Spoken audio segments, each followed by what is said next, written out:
আসসালামু আলাইকুম বন্ধুরা, আজকে নিয়ে আসলাম নিরামিষ তরকারির রেসিপি।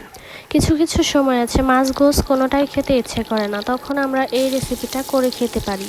যে কোনো ধরনের সবজি দিয়ে এটি করে নিতে পারেন। তো এটি তৈরি করার জন্য আমরা প্রথমে একটি কড়াইতে তেল নিয়ে পেঁয়াজ মরিচ নিয়েছি। তারপরে একটু লবণ দিয়ে একটু ভেজে নিতে হবে পেঁয়াজ মরিচগুলো।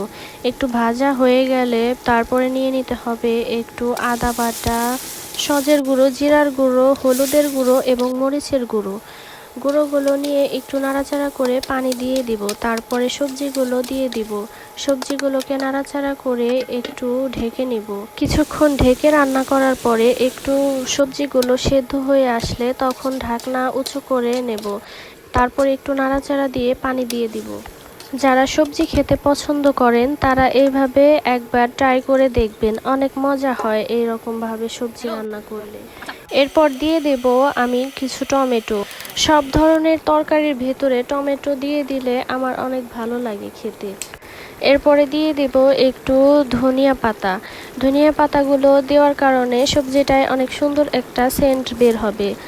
এই দেখুন আমার রান্না হয়ে গেছে, অনেক মজাদার একটি খাবার।